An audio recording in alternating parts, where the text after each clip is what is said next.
Welcome to FactCast 360, your 360-degree view of facts, trends, and global updates. The Titanic story is often reduced to an iceberg, but the disaster began long before ice touched steel. It was also a chain of ambition, regulation, technology, class, human judgment, and chances missed in the dark. Together, we'll reconstruct what happened and uncover the decisions hidden behind the legend. In Belfast in 1909, thousands began building Titanic, an ocean liner designed to embody modern confidence. At roughly 269 meters long, she was among the largest moving objects humanity had ever created. Titanic belonged to a three-ship class built to compete through size, comfort, and reliability. Popular memory calls her unsinkable. The reality was subtler. Her compartment system inspired confidence, but it had limits. The bulkheads had no sealed tops. If enough forward compartments flooded, water could spill successively toward the stern.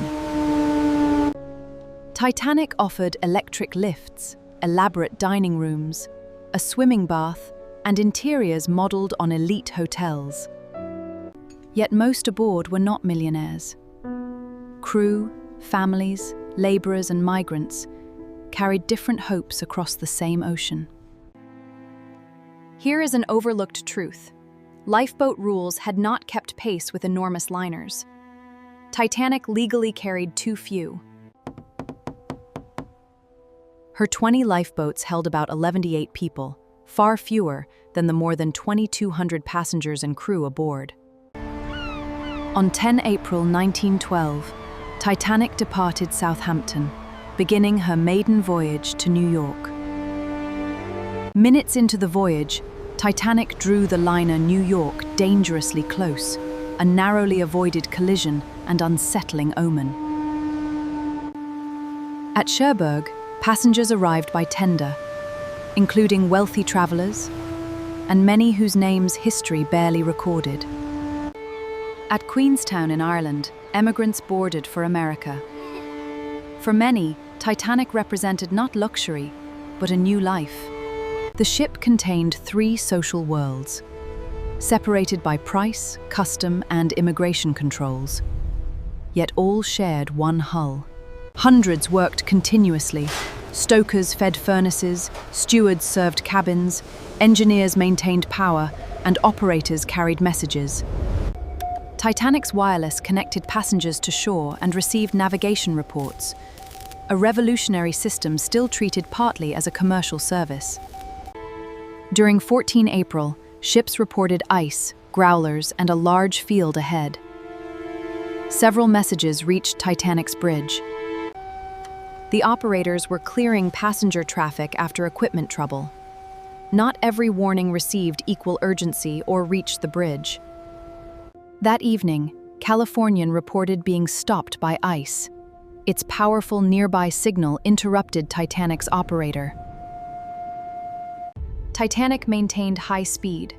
This was not unusual, but the dark, calm sea made ice exceptionally difficult to see. Without moonlight or waves breaking against ice, the horizon offered almost no contrast. The ocean looked peaceful and concealed danger. High in the crow's nest, Frederick Fleet and Reginald Lee searched the black horizon with the naked eye. A shape appeared ahead. Fleet struck the bell 3 times and telephoned the bridge.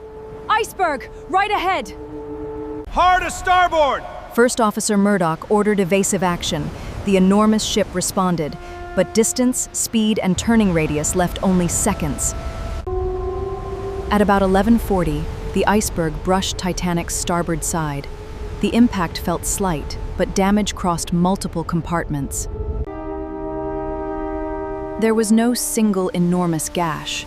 Smaller openings and distorted seams were enough to admit fatal volumes of water. Below, seawater entered mail rooms and boiler spaces. Get out! Out! Crew members saw the truth before most passengers felt any danger. Close the doors! Designer Thomas Andrews assessed the flooding. With too many compartments open to the sea, he understood Titanic would sink. Above, the collision seemed minor. Some passengers barely noticed.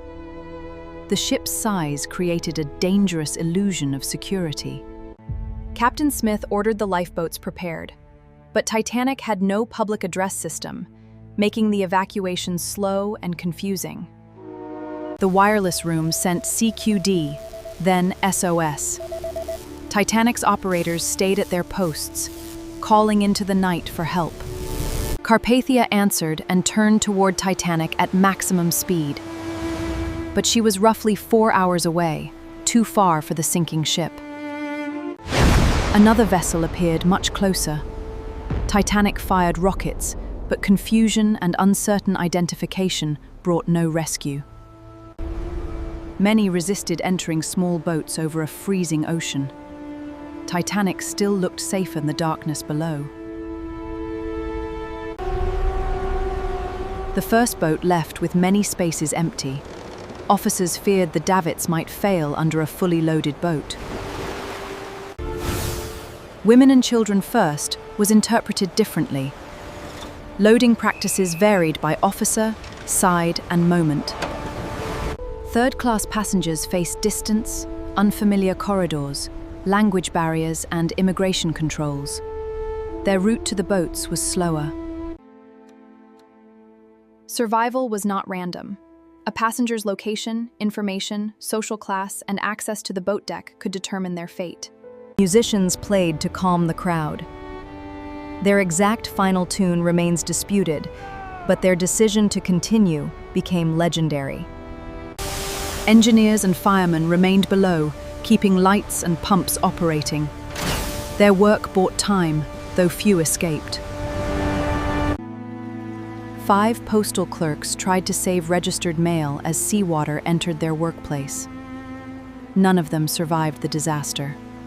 The final hour contained thousands of private decisions. Families separated, strangers helped one another, and some remained with loved ones. As the bow descended, the deck angle increased. Water reached openings that accelerated the flooding.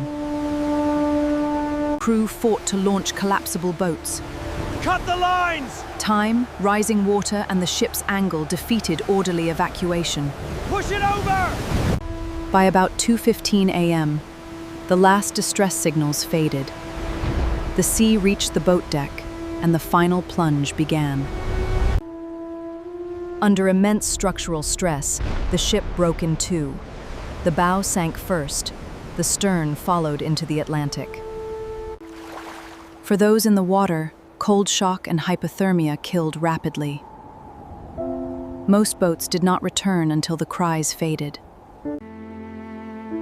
Fifth Officer Harold Lowe organized several boats and returned to search. Only a handful of people were found alive. At around 4 a.m, Carpathia reached the scene. Its crew lifted survivors aboard through the icy dawn. More than 1,500 people died, roughly 700 survived. The numbers conceal individual lives, families, and futures. Carpathia reached New York on 18 April. Families waited in rain, while incomplete passenger lists fed anguish and confusion. Investigations exposed the central failure. Titanic's technology had advanced faster than the safety systems surrounding it. Reform followed: sufficient lifeboat capacity, continuous radio watches, better drills, and international standards for safety at sea. The International Ice Patrol emerged to monitor iceberg danger in North Atlantic shipping lanes, a direct legacy of the disaster. In 1985, explorers located the wreck about 3,800 meters down. The debris field confirmed that Titanic had broken apart. The wreck is evidence, but also a memorial. Every object connects the famous ship to an individual human story. Titanic's untold story is not that one mistake sank her. Many ordinary decisions aligned and changed maritime history forever.